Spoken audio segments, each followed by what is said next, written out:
बाद में चांस दे रहे हैं। 1 2 3 दो लोग वो छूट है अक्षय और ये को वो अपने बाइबल में प्रोवर्ब्स और सैम चैप्टर खोल के रखें। जैसे ही मैं बोलूँगी जो भी नंबर वो पढ़ना है और जो पढ़ पाएगा ज़्यादा और टाइम में तुरंत पढ़ना है उसको ब्रदर नेक्स्ट सेमेस्टर एक डेयरी मिल्क चॉकलेट सीक्रेटली देना है वो अनाउंस कर दिया जाएगा। ठीक है जो चॉकलेट चाहिए वो मिल जाएगा। हाँ ओके पिల్లలు ప్రావర్బ్స్ సామ్స్ రెడీ रेडी कर लो वो मैं बाद में बताऊंगी कौन सा हां आपको अलर्ट रहना है जैसे मैं बोलूं proverbs and psalms keep it ready Proverbs and Psalms.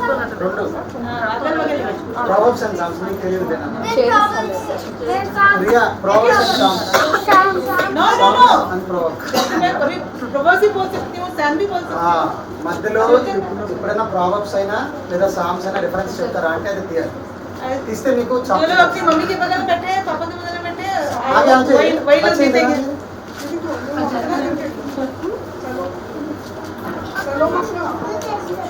చూడండి ప్రావర్బ్స్ సామ్స్ అంటే అర్థం నేను డ్రైవర్ అంటే ओके स्टार्ट हम हमें केवल कुछ होता है नीचे बैठ सकते हो चेयर में बैठ जाओ चेयर में बैठ जाओ वो ज़्यादा comfortable है, वो उसको आदत है ना शेयर से आदत नहीं చారపడుతుందేమో ఈ అమ్మాయిని सेवंथ मंथ है ना नीचे नहीं बैठना होगा यहाँ पे चेयर है यहाँ पे हाँ वहाँ पे चेयर आपके लिए रखा है वहाँ पे बैठे हैं वहाँ पे बैठे మీరు కూర్చోండి సార్ తనకి కూర్చోండి स्टार्ट कितने लोग राजा दाऊद डेविड को कितने लोग जानते हैं हैंड रेस करें डेविड को जितने लोग जानते हैं हैंड रेस करेंगे राजा दाऊद कितने लोग को पता है राजा दाऊद ఎంతమంది తెలుసు చేతులు ఎత్తండి తెలీదా రాజా దావీద్ सब लोग जानते हैं అందరూ అందరూ చెప్పండి తెలీదా సిస్టర్ తెలీదా రాజా దావీద్ తెలీదా దావీద్ ఎవరు? कहाँ का राजा था वो సరే ఒక ఎక్కడ రాజు ఏ దేశానికి రాజు Israel. ఓకే और राजा अबीमेलेक को कितने लोग जानते हैं రాజైన అభిమేలెక్ ఎంతమందికి గుర్తున్నాడు అభిమేలెక్ అని ఒక రాజు ఉన్నాడు. बड़े लोग भी हाथ उठा सकते हैं చెప్పారు కానీ వచ్చే అంకుల్ చెప్పారు अबीमेलेक को जानते हैं जेनेसिस का अभिमेलेक या नहीं उसका क्या बोलते लायन जेनेसिस लायन का को इजराइल का अभिमेलेक जेनेसिस में भी एक अभिमेलेक है ना कौन सा अभिमेलेक कहाँ का राजा था कहाँ का राजा अभी मेला गरार गरार जल्दी जल्दी खोलेंगे बच्चों के लिए सिर्फ सैम और प्रोवर्ब्स है बाकी लोग मदद कर सकते हैं बड़े लोग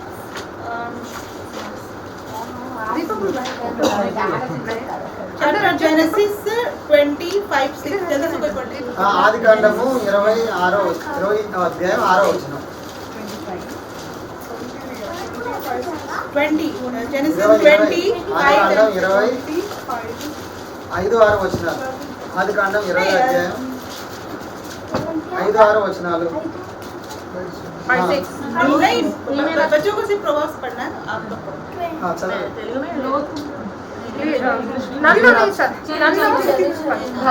ఈమె నా చెల్లెలని ఈమె నా చెల్లెలని అతడు నాతో చెప్పలేదా మరి ఆమె కూడా అతడు నా అన్న అని నేను చేతులతో ఏ దోషము చేయక యథార్థ హృదయంతో ఈ పని చేసిందని అందుకు దేవుడు అవును యథార్థ హృదయంతో దీన్ని చేసివని నేను ఎరుగుదును మరియు నీవు నాకు విరోధంగా పాపం చేయకుండా నేను అడ్డగించుకుని అందుకే నేను ఆమెను ముట్టనీయలేదు हिंदी में या इंग्लिश में पढ़िए 25:6 जेनेसिस कीर्तन लिखा Did he not himself say to me, she is my sister, and she herself said, he is my brother? In the integrity of my heart and the innocence of my hands, I have done this.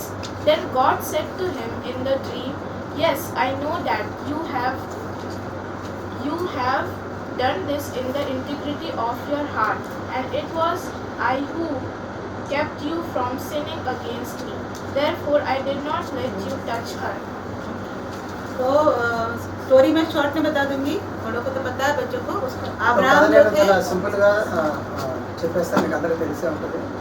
Abraham जब दक्षिण के देश में था तो वहाँ का राजा Abimelech गरार అబ్రాము దక్షిణ దేశంలో ఉన్నప్పుడు అక్కడ అబీమెలెకు అనే ఒకటి గెరార్ దేశానికి రాజుగా ఉండేవాడు. तो जब वहाँ गया तो अब्राहम की पत्नी सारा जो थी वो बहुत सुंदर थी। అయితే అక్కడికి వెళ్ళినప్పుడు అబ్రాహం యొక్క భార్య అయిన సారాయి ఆమె ఎంతో అందమైన స్త్రీగా ఉన్నారు. बहुत बहुत ब्यूटीफुल, बहुत ఎంతో ज़्यादा। ఎంతో అందగెత్తిగా వారు ఉన్నారు. इतनी ब्यूटीफुल कि राजा भी उसको पसंद करेगा। ఎంత అందంగా ఉన్నారంటే రాజు కూడా ఇష్టపడేంత అందంగా వేసి ఉన్నారు. तो अब्राहम जो है वो डर गया అయితే అబ్రాహము భయపడిపోయి कि वो जितने भी राजा हैं या जो भी बड़े हैं वो उसको मार डालेंगे उसकी पत्नी को लेने के लिए।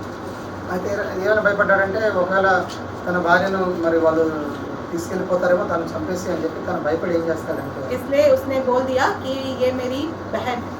ఎందుకని ఆమె నా చెల్లెలు అని చెప్పి అందరికీ చెప్తాడు. एक्चुअली वो उसकी कज़न थी, వాస్తవానికి ఆవిడ వాళ్ళ యొక్క చెల్లెలే అవుతుంది, బాబాయ్. लेकिन उसने शादी कर लिया था तो पत्नी ही बताना था, మరి పెళ్లి చేసుకున్న తర్వాత మరి భార్య అయిపోయినట్టే కదా. लेकिन डर के मारे उसने बोल दिया कि ये मेरी बहन है। కానీ భయపడి అతను నా చెల్లెలు అని చెప్పి. ये फर्स्ट टाइम नहीं, पहले भी एक बार मिस्र के राजा के साथ भी ऐसा ही किया था उसने। మరి ఇది మొదటిసారి కాదు, ఐగుప్తు దేశంలో కూడా అలాగే అక్కడ రాజు దగ్గర కూడా ఇలాగే చెప్పాడు అబ్రాహం. तो राजा अबीमेलेक ने उसको अपनी पत्नी बनाने के लिए ले लिया अपने महल में। మరి రాజైన అబీమెలెకు ఏం చేశాడంటే తన భార్యగా చేసుకుందా అని చెప్పి సారాన్ని తీసుకుని వెళ్ళిపోయాడు తన మందిరంలో.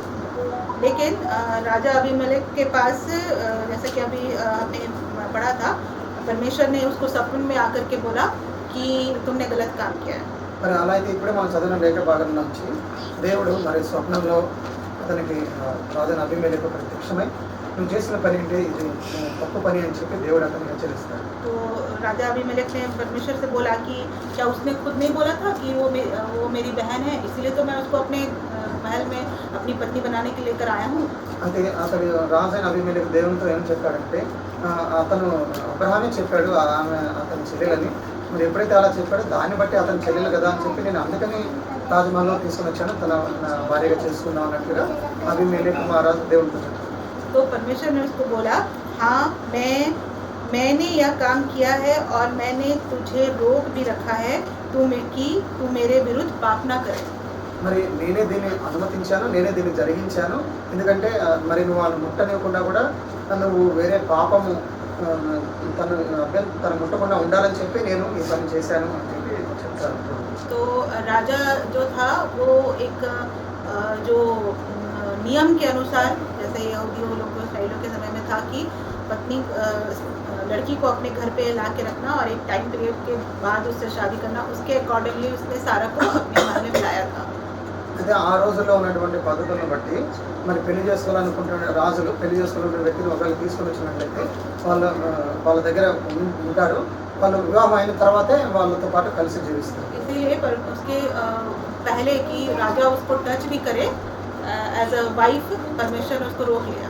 మరి తన భార్యగా తను తాకుదాన్ని లేదా ముట్టుకుందామని అతను అనుకున్నా కూడా అలాంటి ఆలోచన కూడా రానివ్వకుండా అతని దేవుడు ముందే ఆపివేశాడు.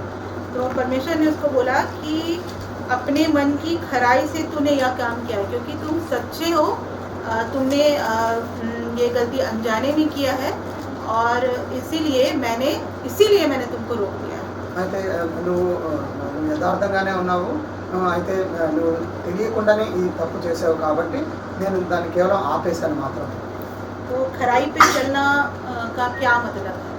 మరి ఇలా తప్పుగా ఖరాయి वही पता नहीं इसमें क्या वर्ड दिया आप लोग के बताएंगे। क्या काम इंग्लिश में तो बोलते हैं इंटीग्रिटी, ఇంటెగ్రిటీ, इंटीग्रिटी, అదే నిజాయితీ. ऑनेस्टी भी बोल सकते हैं, पर हाँ। Honesty is different. अगर वर्ड में जाएंगे तो honesty is the telling the truth in your words and action. इधर अपराइट बोल रहा है, यथार्थ बोल रहे हाँ। हैं, अपराइट बोल रहा है. और अगर इंटीग्रिटी बोले जाएंगे तो a broader holistic commitment to doing the right things. ये डिफरेंस है ऑनेस्टी और इंटीग्रिटी। मतलब ऑनेस्ट होना एक कंडीशन है, लेकिन अगर इंटीग्रिटी की बात कर रहे हैं तो उससे बहुत आगे है। మరి నిజాయితీగా ఉండటము, నిజాయితీని దాటిన తర్వాత ఇంకా అధికంగా ఉండటం దాన్ని ఇంటెగ్రిటీ అని అంటారు. మరి మరి యథార్థ హృదయం. तो यहाँ पर हम लोग देखते తెలుగులో हैं అయితే कि యథార్థ హృదయం అని చెప్తారు. इंटीग्रिटी का जो है वो एक नैतिक गुण जो है उसका आधार माना गया, बेस माना गया है. మరి ఇంటెగ్రిటీ అన్న లేదా నిజాయితీ అన్న మరి నైతిక విలువల యొక్క ఆధారముగా ఉన్నది.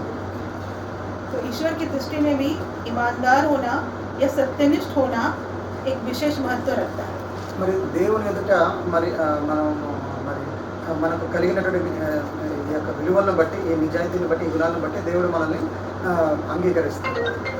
क्योंकि इस बात को इससे समझ सकते हैं क्योंकि राजा अबीमेलेक जो है वो मूर्ति पूजक था. మరి రాజైన అబీమెలెకు అక్కడ గమనించినట్లయితే అతను విగ్రహారాధికుడు. लेकिन उसकी जो मन की खराई है, जो उसका सत्यनिष्ठा या इंटीग्रिटी है, उसके वजह से परमेश्वर ने उसको पाप करने से रोक दिया. కానీ అతని మనస్సులో ఉన్నటువంటి యథార్థతను బట్టి ప్రభు అతని పాపం చేయకుండా అతన్ని అడ్డగించాడు. तो ये कई कारणों से महत्वपूर्ण है. ऐसा कि ये परमेश्वर के द्वारा रोकना या उस खराई पर चलना, इसका बहुत इम्पोर्टेंस है. మరి దేవుని ద్వారా ఆపివేయబడటము, తర్వాత నిజాయితీని బట్టి యథార్థ హృదయంతో నడుచుకోవడం దీనికి చాలా ప్రాముఖ్యత ఉన్నది. ये पहला तो ये है कि God's recognise and value integrity. మరి దేవుడు మరి మొదటి సంగతి ఏంటంటే దేవుడు మన యొక్క యథార్థతను చూస్తాడు, దానికి విలువను కూడా ఇస్తాడు.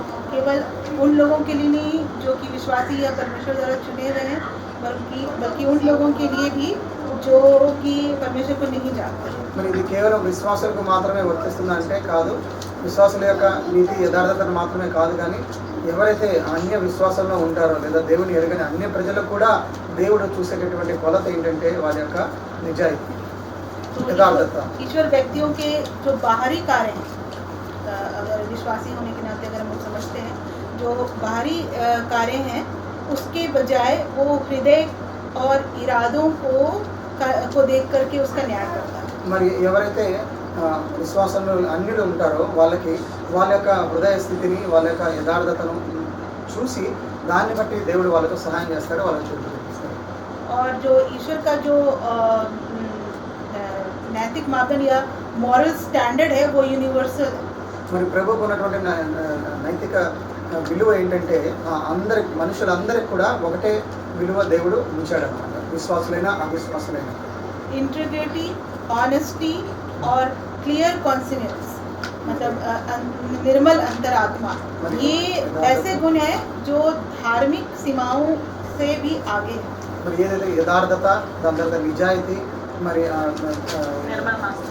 నిర్మలమైన అంతరంగమైన क्लियर कॉन्सियंस, మరి నిర్దోషమైన మనస్తత్వం, హృదయం, ఇవన్నీ కూడా దేవుని యొక్క దృష్టిలో మరి ఏమన్నారు लास्ट में क्या बोला था, ये तीनों मिलके क्या होगा. ये एक धार्मिकता जो हम लोग बोलते हैं, किसी आदमी का धार्मिक होने का जो गुण है या उसकी जो क्वालिटी, उससे आगे మరి నీతివంతుడు అవ్వడానికి కూడా మించినటువంటి గుణాలు అన్నమాట ఈ మూడు సద్గుణాలు. क्योंकि इस बात को इस राजा के स्टोरी से समझा जा सकता है कि वो ईश्वर को नहीं जानता था, फिर भी ईश्वर खुद उसके सपने में आकर के उससे बातचीत करके उसको बात करने से रोकता है, बचाता है. మరి అబీమెలెకు అన్యుడైనప్పటికీ కూడా ప్రభుని దేవుడిని యెహోవాని ఎరుగనటువంటి వాడని అయినప్పటికీ కూడా అతని యొక్క యథార్థ హృదయాన్ని బట్టి దేవుడు అతనికి మరి స్వప్నంలో దర్శనమిచ్చి అతను చేసేది తప్పని చెప్పి అతనికి తెలియపరుస్తాడు.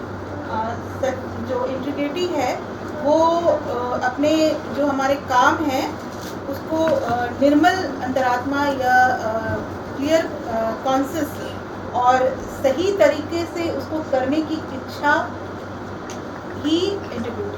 మరి మన హృదయంలో ఉన్నటువంటి యథార్థత మరి మనం నిర్మలమైన మనస్సుతో లేదా ఉన్నది ఉన్నట్లుగా మరి వ్యక్తపరిచి తెలియపరిచేటటువంటి విధానంలో మనం నడిపిస్తాం.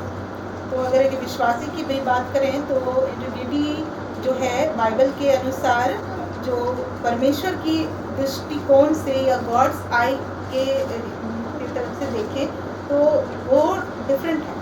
మరి దేవుని దృష్టిలో లేదా చూసినట్లయితే మరి దేవుడు చూసే విధానం వేరుగా ఉంటుంది.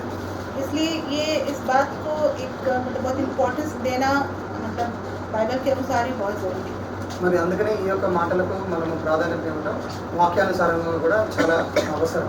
कि हम कितना प्रेयर में टाइम देते हैं या कितना नॉलेज रखते हैं, उससे कहीं ज़्यादा इम्पोर्टेंट ये है कि हमारे अंदर वो इंटीग्रिटी है या नहीं है, ऑनेस्टी है या नहीं है, या हमारा जो कॉन्शियस है वो क्लियर है कि మరి नहीं, మనం दूसरों के ప్రార్థన लिए भी और ईश्वर के प्रति भी. మనం ప్రార్థన చేసుకోవటము లేదా మనం ఎంత జ్ఞానం కలిగి ఉన్నామో వీటి అన్నిటికంటే కూడా ప్రాముఖ్యమైనది ఏంటంటే మనం ఎంత నిజాయితీ కలిగి ఉన్నాము, మనం ఎంత యథార్థపరమైన హృదయంతో జీవిస్తున్నామో నడుచుకుంటున్నాము అనేది దేవుడు గమనిస్తాడు. ఇది కేవలం విశ్వాసాలకు మాత్రమే కాదు, ఏ మనిషికైనా కూడా దేవుడు చూసేటటువంటి కోణం ఏంటంటే ఇదే. इस बात को सोचने की ज़रूरत है कि परमेश्वर उन दोनों को कैसे देखता है. మరి దీని గురించి ఆలోచించడం ఎంతో అవసరం. మరి ఏ విధంగా మరి ప్రభు చూస్తాడు అది ఒకసారి మనం ఆలోచన చేద్దాం. तो स्टोरी से ये पता चलता है, मतलब इस घटना से स्टोरी से नहीं बोल सकते, इस घटना से पता चलता है कि परमेश्वर जो है हमें जो है वो परफेक्शन की कोई एक्सपेक्टेशन नहीं रखता है. మరి ఇక్కడ గమనించిన విషయం ఏంటంటే మరి దేవుడు మరి మనము పరిపూర్ణులుగా లేదా సంపూర్ణత లేదా పరిపూర్ణత ఆ విషయంలో కలిగి ఉన్నట్లుగా అక్కడ కావాలని దేవుడు కోరుకున్నట్టుగా మనం చూడటం లేదు. परफेक्ट तो हो भी नहीं सकते, ఎందుకంటే ఎవరు కూడా అంత సంపూర్ణులు అంత పరిపూర్ణులు ఎవరు అవ్వలేదు. लेकिन परमेश्वर ये अपेक्षा करता है कि हम उसकी इच्छा और उसका जो उद्देश्य है हमारे जीवन के लिए उसके अनुसार अपने जीवन को जिए.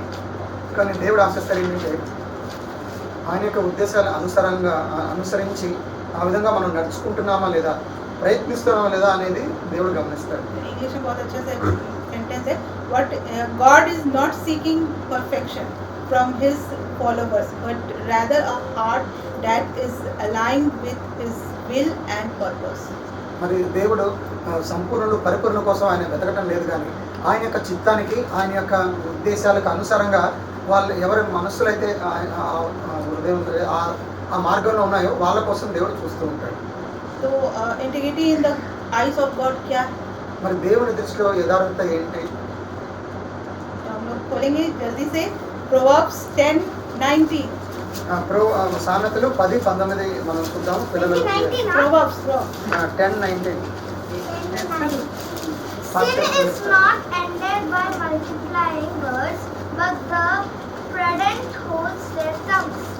और कोई and some other translation English में. This is NIV. Somebody from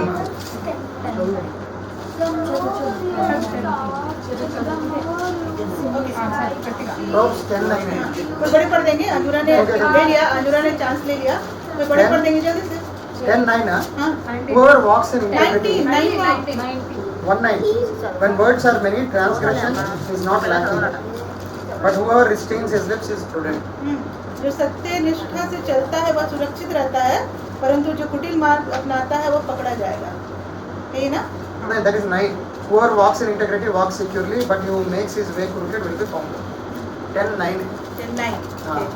तो यहाँ पर परमेश्वर का वचन भी यही बोलता है कि 10:9 में कि जो लोग इंटीग्रिटी के साथ जीवन जीते हैं उनकी वो सुरक्षित रहते हैं. तो फ्रूट अबीमेलेक की स्टोरी से कि परमेश्वर को ना जानते हुए भी वो खराई के साथ जीवन जी रहा था और अपनी किसी भी, वो एक राजा था, वो चाहे तो कुछ भी कर सकता था, लेकिन उसके बावजूद उसने जो है वो नियम को फॉलो किया. और ये दिखाता है कि नियम को फॉलो करना कितना ज़रूरी है. ऑथोरिटी हमारे पास है तो ऑथोरिटी ले ली जाए ये ज़रूरी नहीं है. और इसके वजह से उसने अपने प्राण को बचा लिया.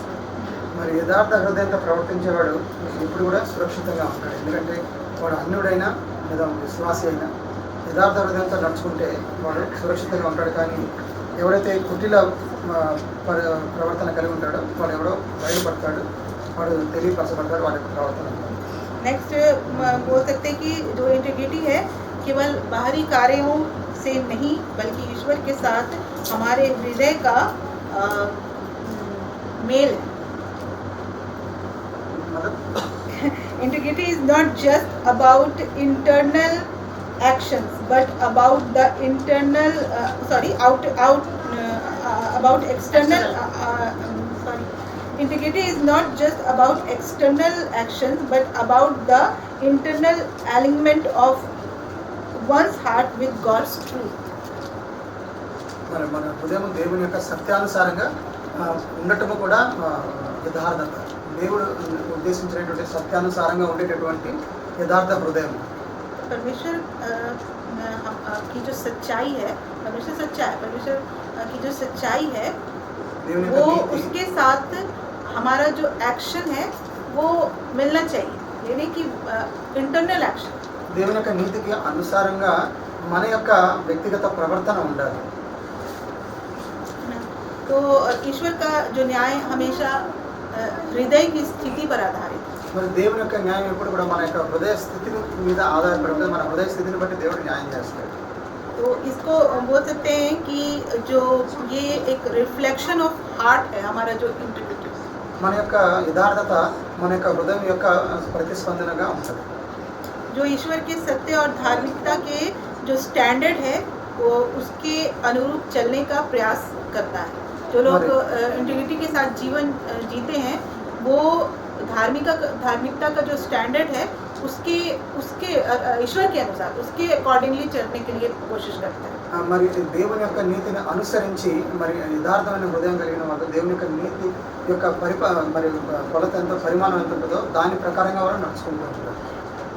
नेक्स्ट जो है उससे पता चलता है, हम लोग खोलेंगे सैम 25:21.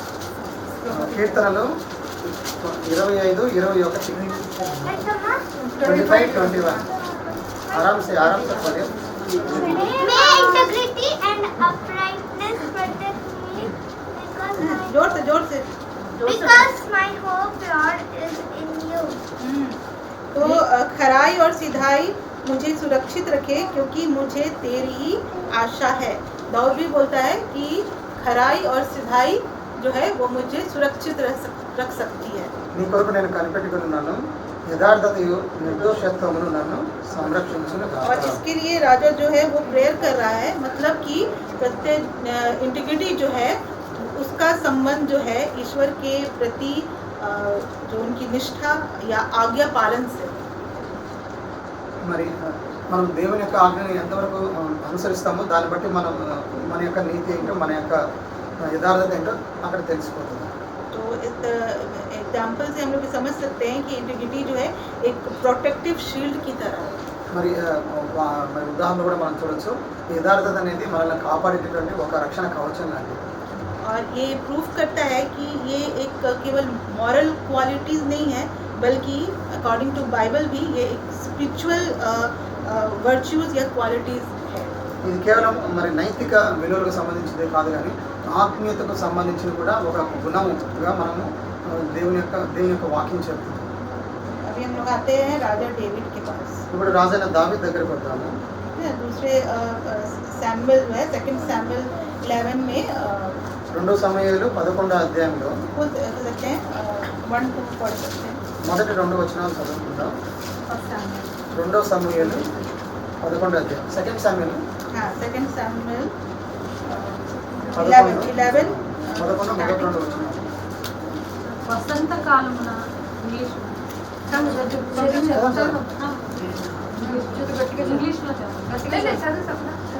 వసంత కాలమున రాజులు యుద్ధమునకు బయలుదేరు సమయమున దావీదు యోవాబును అతని వారిని ఇశ్రాయేలీయులందరినీ పంపగా వారు అమ్మోనీయులను సంహరించి రబ్బా పట్టణమును ముట్టడి వేసింది. అయితే దావీదు యెరూషలేమునందు నిలిచెను. ఒకానొక దినమున ప్రొద్దుగుంకు వేళ దావీదు పడక మీద నుండి లేచి రాజనగరి మిద్ది మీద నడుచుచు పైనుండి చూచుచుండగా స్నానము చేయు ఒక స్త్రీ కనబడింది.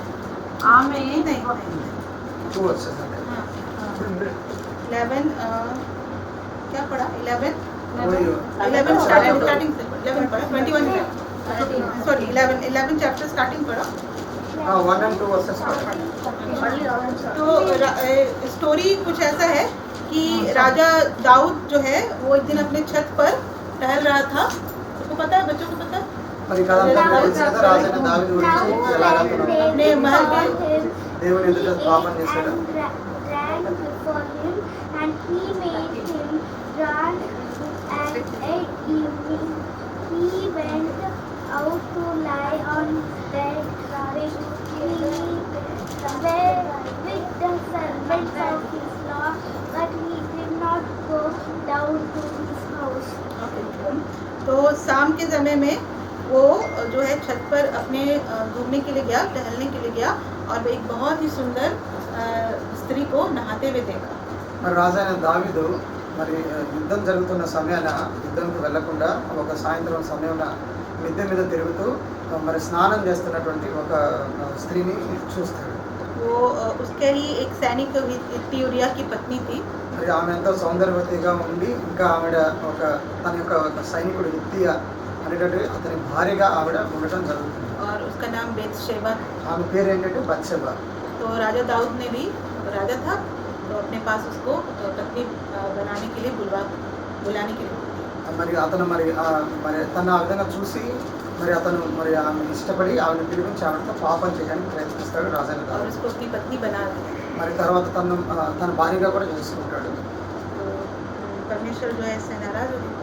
మరి దేవుడికి మాత్రం మరి దీన్ని బట్టి ఎంతో కోపం కలుగుతుంది. ये बहुत बड़ा पाप किया.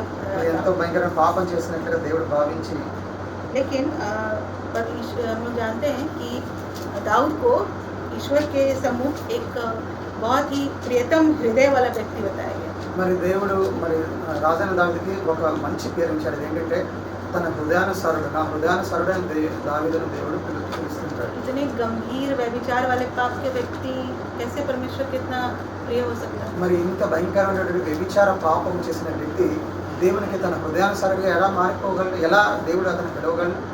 आंसर ढूंढते हैं हम लोग. మరి దాని యొక్క జవాబుని మనం ఇక్కడ చూద్దాం. दाऊद का जो जीवन था वो परमेश्वर के गहरे प्रेम और उसके गहरे विश्वास पर आधारित. మరి రాజైన దావీదు యొక్క మరి జీవితం ఎలా ఉందంటే అక్కడ దేవుని యొక్క ప్రేమ మీద, దేవుని మీద తనకున్నటువంటి విశ్వాసం మీద అతను ఆధారపడి జీవించేటటువంటి ऐसा प्रेम जो उसको उसके चैप्टर्स स्पेशली भजन संहिता यानी सैम 51 में देखा जा सकता है. మరి కీర్తనలు 51లో మనం చూసినట్లయితే తను ఏ విధంగా మరి తన పశ్చాత్తాపడతాడో అక్కడ మనం చూడవచ్చు. ये 51 चैप्टर जो है वो उसने तब लिखा जब उसने ऐसा बत्शेबा के साथ मिलकर पाप किया. మరి तను ఎప్పుడైతే హిత్తీయుడైన ఊరియా భార్యకు బత్షెబాతో పాపం చేస్తాడు, అప్పుడు ఆ తర్వాత మరి ఈ యొక్క కీర్తన రాస్తాడు.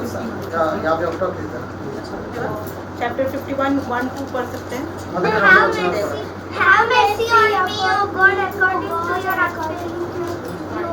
loving kindness, according to the multitude of your tender mercies. Blot out my transgressions, wash me thoroughly from my iniquity, and cleanse from my filth. हे परमेश्वर अपनी करुणा के अनुसार मुझ पर अनुग्रह कर, अपनी बड़ी दया के अनुसार मेरे अपराधों को मिटा दे. मुझे भली भांति धोकर मेरा अधर्म दूर कर और मेरा पाप छुड़ाकर मुझे शुद्ध कर. దేవా నీ కృప చొప్పున నన్ను కరుణించుము, నీ వాత్సల్య భావము చొప్పున నా అతిక్రమమును క్షమించుము, నా దోషము పోవునట్లు నన్ను బాగుగా కడుగు. చాలా तो उसने इस प्रार्थना से బాగోనట్లు నన్ను పరిహరించు. पता चलता है कि उसने पाप किया, और जब उसने जाना कि उसने पाप किया है, उसने अपने आप को डिफेंस नहीं करना चाहा. మరి రాజైన దావీదు పాపం చేశాడు. పాపం చేసినట్లు తను ఒప్పుకున్నాడు. నేను పాపం చేయలేదని తన పక్షాన పోరాడాలని డిపెండ్ చేసుకొని తను ప్రయత్నించాడు. बल्कि उसका जो रिस्पॉन्स था इस पाप को जानने के बाद, మరి తను ఇచ్చినటువంటి మరి రెస్పాన్స్ ఎలా ఉందంటే ఆ పాపం గురించి తెలియపరచబడిన తర్వాత वही उसकी ईमानदारी थी. అదే అతని యొక్క మరి నిజాయితీ, అతని యొక్క యథార్థతగా అక్కడ తెలియపరచబడుతుంది. दाऊद की ईमानदारी उसके परफेक्शन में नहीं थी, మరి దావీదు యొక్క సంపూర్ణత మీద అతని యొక్క మరి యథార్థత ఆధారపడి లేదు, बल्कि पाप के प्रति उसका रिस्पॉन्स पे था. మరి ఆ పాపానికి అతను ఏ విధంగా స్పందించాడు అన్నదానికి, తన పాపం చేశాడు అన్న సంగతి తెలియపరచబడినప్పుడు అతను ఏ విధంగా స్పందించాడో దాన్ని బట్టి అతని యొక్క యథార్థత వ్యక్తపరచబడుతుంది. तो धार्मिकता का अर्थ जो है वो कभी गलती ना करना नहीं है. మరి నీతి యొక్క ప్రాధాన్యత లేదా ప్రాముఖ్యత ఏంటంటే మనం ఎన్నడూ తప్పు చేయకుండా ఉంటామని కాదు, लेकिन उस गलती के बाद हम कैसे रिस्पॉन्स करते हैं वो इम्पोर्टेंट है। కానీ మనం తప్పు చేసిన తర్వాత కూడా మనం ఎలా స్పందిస్తాం అనేది ముఖ్యమైన సంగతి. क्योंकि इस बात का इम्पोर्टेंस है, ये दाऊद का स्टोरी प्रूव करता है। మరి ఇది దావీదు యొక్క చరిత్ర మనకు ఈ విషయాన్ని మరి తెలియపరుస్తుంది. अदरवाइज दाऊद कैसे परमेश्वर का इतना प्रिय हो सकता है? లేకపోతే దావీదు మరి ఏ విధంగా దేవుని యొక్క హృదయానుసారి ఎలాగ కాగలడు, అతనికి ఇష్టడుగా ఎలాగ ఉండగలడు? और उसका पाप को किसी भी मायने में छोटा या कम बोला ही नहीं जा सकता। మరి అతను చేసినటువంటి పాపము చిన్నదని పెద్దదని కూడా చెప్పడానికి చెప్పాల్సింది కాదు, ना उस समय ना आज। అప్పుడైనా లేదా ఇప్పుడైనా కూడా. तो उसके डेविड की स्टोरी से लेसन मिलता है कि जीवन की दिशा का आधार ईश्वर की इच्छा है। मतलब हमारा जो जीवन का डायरेक्शन जो है वो ईश्वर की इच्छा पर होना चाहिए। అందుకనే మన జీవితంలో మనం నడుచుకునేటువంటి మార్గము ప్రభు యొక్క చిత్తాన్ని బట్టి ఆయన యొక్క ఇచ్చను బట్టి ఉండేటట్లుగా ఉండాలి. हम लोग खोलेंगे प्रोवर्ब्स 3:5-6। మరి సామెతలు 3వ అధ్యాయము 5-6 వచనాలు ఇప్పుడు దర్శి చదువుతాం. Proverbs 3:5-6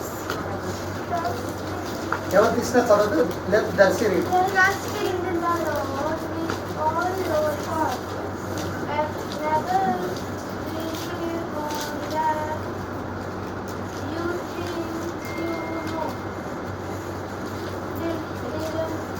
Remember the Lord in everything you do, and He will show you the right way. Very good. 5-6 कोई बड़े लोग पढ़ेंगे जल्दी से। 3, 5 and 6. Telugu Trust in the Lord with all your heart, do not lean in your own understanding. In all your ways acknowledge Him, and He shall make your path straight.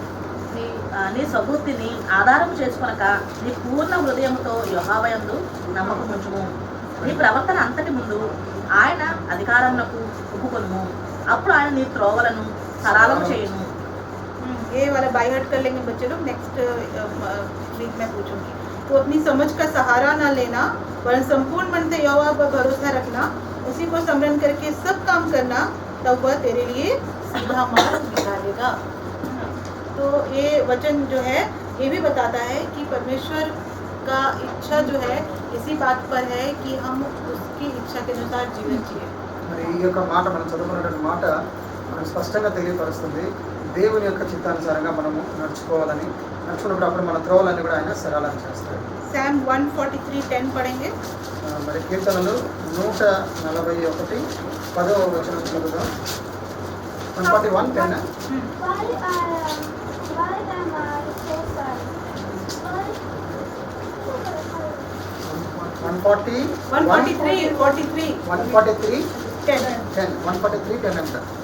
Teach me today your will for you are my God. For your spirit is good. Lead me in the land of obscurity. నీవే నా దేవుడకు, నీ చిత్తానుసారముగా ప్రవర్తించుటకు నాకు నేర్పుము. దయగల నీ ఆత్మ సమభూమి గల ప్రదేశమందు నన్ను నడిపించునుగాక. तो दाऊद यहाँ पर बोल रहा है कि मुझको सिखा, मुझको बता कि तेरी इच्छा मैं कैसे पूरी करूं, और मेरा परमेश्वर तू है, तेरा भला आत्मा मुझको धर्म के मार्ग पर ले चले। तो दाऊद जो है वो परमेश्वर के धर्म के मार्ग पर चलना चाहता है और ये बोलता है कि मुझे सिखाइए कि मैं आपकी इच्छा को कैसे पूरी करूं। నేను చిత్తానుసారంగా నేను ఎలా నడుచుకోవాలో నన్ను నడిపించు నీ ఆత్మ ద్వారా అని చెప్పి ఇక్కడ భగవంతుని అతను ప్రార్థన చేస్తున్నాడు. तो ये बात प्रूव करता है कि परमेश्वर की इच्छा परफेक्शन पे नहीं है, लेकिन मार्गदर्शन को पा लेने पर है, उसके गाइडेंस को पा लेने पर। మరి సంపూర్ణంగా మనం చేయగలుగుతామో లేదో అని ఇక్కడ తెలియపరచబడట్లేదు, కానీ ఆయన యొక్క మార్గంలో, ఆయన చిత్తానుసారమైనటువంటి మార్గంలో మనం నడవాలన్నది దేవుని యొక్క ఉద్దేశంగా ఇప్పుడు మనకు అర్థమవుతుంది.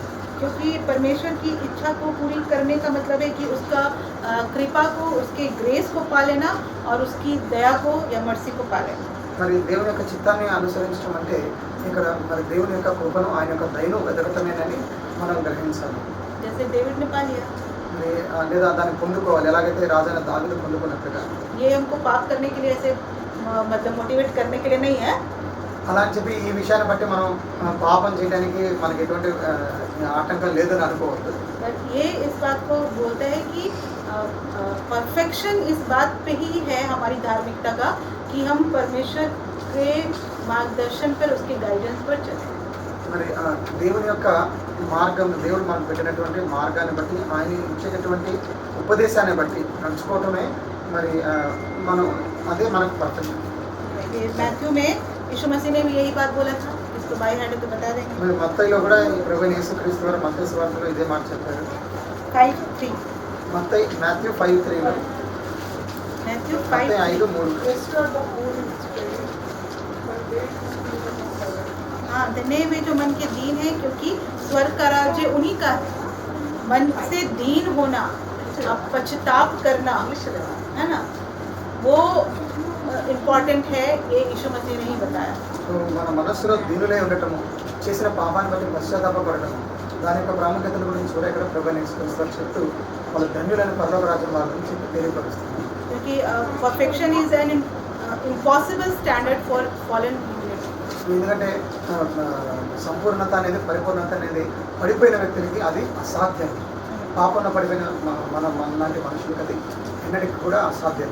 पॉल ने भी यही बोला है रोमन्स में 3:23 में कि सबने पाप किया है और परमेश्वर की महिमा से सभी रहित. మరి రోమా 3:23లో కూడా పౌలు ఇదే మాట చెప్తున్నాడు, అందరం పాపం చేసిన దేవుడు అనుగ్రహించిన మనం పొందలేకపోతున్నాం అని చెప్పి.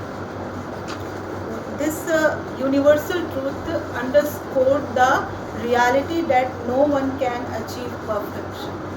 మరి అది మరి ఇది ప్రపంచం అంతా లేదా సృష్టి అంతా తెలిసిన వాస్తవిక సత్యం ఏంటంటే ఎవరు కూడా సంపూర్ణతను, పరిపూర్ణతను పొందుకోలేరు.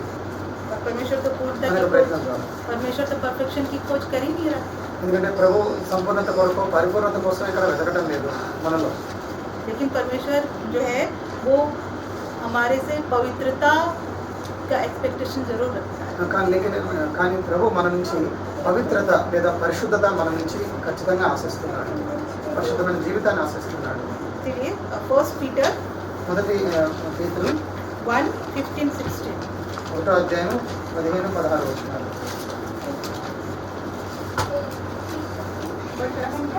But as he who called you is holy, you also be holy in all your conduct. Since it is written, you shall be holy, for I am holy. And if you call on him as Father, who judges impartially according to person. हाँ, 1:15-16 पर जैसा तुम्हारा बुलाने वाला पवित्र है, वैसे ही तुम भी अपने सारे चाल चलन में पवित्र बनो, क्योंकि लिखा है पवित्र बनो क्योंकि मैं पवित्र हूँ. पवित्र बनो क्योंकि मैं पवित्र हूँ. परफेक्शन तो हम नहीं पा सकते, लेकिन परमेश्वर जो है पवित्रता के साथ जीवन जीने के लिए हमको बोलता है.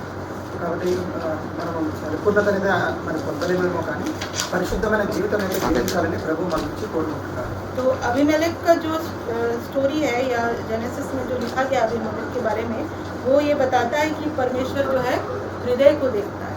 మరి అభిమేలెకు యొక్క కథను మనం చూసినట్లయితే దాన్ని బట్టి మనకు అర్థమైంది ఏంటంటే దేవుడు మన యొక్క హృదయం యొక్క యథార్థతను గమనిస్తాడు, చూస్తాడని మనకు అర్థమవుతుంది స్పష్టంగా. हम कर पाए या ना कर पाए, लेकिन सच्चाई के साथ रहने और सही काम करने के लिए हम कितना एफर्ट कर रहे हैं, इस बात का इम्पोर्टेंस है परमेश्वर.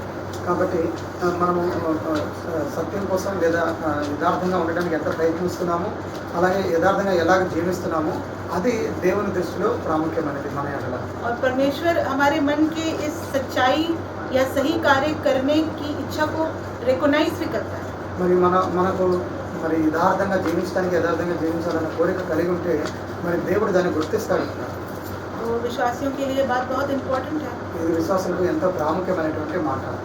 और डेविड के एग्जाम्पल से हम ये पाते हैं कि परमेश्वर जो है वो परफेक्शन की उम्मीद हमसे नहीं करता. మరి దావీదు యొక్క రాజైన దావీదు యొక్క ఉదాహరణలో మనం చూసుకున్నట్లయితే దేవుడు మన నుంచి పరిపూర్ణమైనటువంటి స్థితిని మనం కోరుకోవట్లేదు.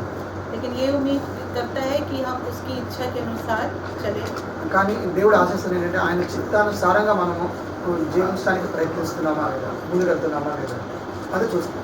तो राजा दाऊद का जीवन इस बात को बिल्कुल क्लियर करता है कि धार्मिकता और पाप रहित होना परमेश्वर के सामने ये इम्पोर्टेंट नहीं है। మరి నీతి కలిగి ఉండటము, అలాగే యథార్థ హృదయం కలిగి ఉండటము ఇవి దేవుని ఎదుట ప్రాముఖ్యమైనటువంటి మూలాలుగా లేవు. కానీ लेकिन पश्चाताप और नम्रता, जैसे यीशु मसीह में मन के दीन बनना, ये चीज़ ज़्यादा इम्पोर्टेंट। కానీ మరి పశ్చాత్తాపడుతూ దీనుగా ఉండటము దేవుని దృష్టికి ప్రాముఖ్యమైన ప్రమాణాలుగా మనకు కనబడతాము. तो दाऊद का हृदय परमेश्वर के प्रति समर्पित था, डिवोटेड था। दाऊद का जो हृदय था वो परमेश्वर के प्रति समर्पित या डिवोटेड था। మరి రాజైన దావీదు యొక్క హృదయము మరి ఎప్పుడు కూడా ఎల్లవేళలా దేవునికి సమర్పించబడినదిగా కనబడుతూ ఉంటుంది మనకు. इसीलिए उसका जो फेलियर के बावजूद जो है परमेश्वर ने उसको क्षमा किया और उसको उसके उद्धार की प्रार्थना को सुना। మరి అందుకని అతను పాపం చేసిన తర్వాత కూడా దేవుడు అతన్ని క్షమించాడు, మరియు అతను చేసిన ప్రార్థన విని అతని ప్రవర్తన కూడా తన జీవితంలో ప్రభువు నడిపించాడు. David's hearts were devoted to God, and even in his failures, the sought God's forgiveness and righteousness. उसके धार्मिकता को स्वीकार किया। మరి అటు తర్వాత కూడా అతను దేవుడు నడిపించాడు అతని నీతి మార్గంలో. तो ये जो दिस काइंड ऑफ जो हार्ट है, ईश्वर ऐसे ही हृदय को चाहता है या ऐसे ही हृदय का इम्पोर्टेंस है ईश्वर के साथ। మరి ఇటువంటి మనస్సు లేదా ఇటువంటి హృదయము దేవునికి ముఖ్యమైనది. దాన్ని దేవుడు మన నుంచి ఆశిస్తున్నాడు, ఇటువంటి హృదయం కలిగి ఉండాలని.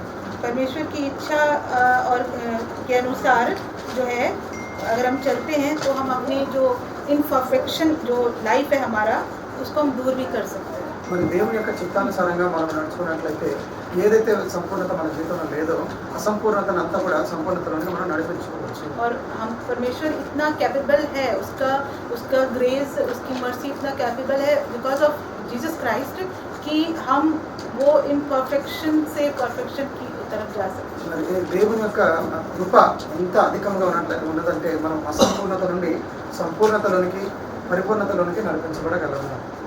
तो इसीलिए हम विश्वासियों को पवित्रता की खोज या पवित्र बनने के लिए कोशिश करना चाहिए, परफेक्शन प्राप्त करने के लिए नहीं, लेकिन ईमानदारी के साथ ईश्वर की इच्छा को पूरा करने के लिए। అందుకని విశ్వాసులైన మనకు మరి సంపూర్ణంగా మనము ఒకవేళ అయినా అవ్వలేకపోయినా కానీ దానికంటే ముఖ్యంగా మనము పవిత్రులయ్యి మరి పవిత్ర మనసుతో మన యథార్థ హృదయంతో దేవుని అనుసరించడానికి మనము జీవించేవారిగా ఆ విధంగా నడుచుకునే వారిగా మనం ఉండాలని మరి తెలుసుకుంటున్నాం. राजा अबीमेलेक एक अब्राहम के सामने एक बहुत छोटा कैरेक्टर लगता है। రాజైన అబీమెలెకు అబ్రహాం ముందు చాలా తక్కువ ప్రాధాన్యత కలిగిన వ్యక్తిగా అతని యొక్క कोई उसके बारे में इतना सोचता नहीं, అతని యొక్క జీవితం అక్కడ మనకు కనబడుతుంది. అతని గురించి ఎవరు पर ఆలోచించారు. अगर ध्यान से सोचे तो क्या इतना इंटीग्रिटी के साथ जीवन जीना कि परमेश्वर हमें पाप करने से रोके, ये कितना बड़ा ब्लेसिंग। మరి అతను ఎంత యథార్థమైనటువంటి మనసుతో జీవించాడంటే అతను తప్పు చేయకుండా దేవుడు అతను కాపాడాడు. మరి ఇది ఎంత గొప్ప దీవెనగా లేదా ఆశీర్వాదంగా ఉంది అతని జీవితంలో. तो ये हमारा जीवन इतना सच्चा या इतना खरा होना चाहिए कि हम परमेश्वर के द्वारा वो सुरक्षा या जो प्रोटेक्टिव शील्ड को पालें। మన జీవితాలు కూడా అంతే యథార్థంగా ఉండాలి. ఎప్పుడైతే ఈ విధంగా దేవుని యొక్క కంచె కాపుదల మనకు కూడా మరి తప్పు చేయకుండా మనల్ని కాపాడేదిగా ఉండేటట్లు. वहीं पर डेविड को भी परमेश्वर रोक सकता था, రాజైన దావీదుని కూడా ప్రభు అక్కడ కాపాడవచ్చు తప్పు చేయకుండా. लेकिन इसमें ये बताता है कि परमेश्वर जो है आपको स्वतंत्रता भी देता है। కానీ దేవుని యొక్క వాక్యం ఏం చెప్తుందంటే దేవుడు మనకు స్వేచ్ఛను కూడా ఇచ్చాడు, స్వాతంత్రాన్ని కూడా ఇచ్చాడు మనకు నచ్చినది చేయడానికి. ताकि आप जो है वो परमेश्वर की इच्छा पर चलने या नहीं चलने का निर्णय ले पाए या नहीं ले पाए। తద్వారా దేవుని యొక్క చిత్తానుసారంగా నడవాలనుకునే నిర్ణయం అది మన ఇష్టానికి దేవుడు వదిలేశాడు. మరి మనం ఆ విధంగా నడుచుకోవాలనుకుంటారా నడుచుకోకూడదు అనుకుంటారా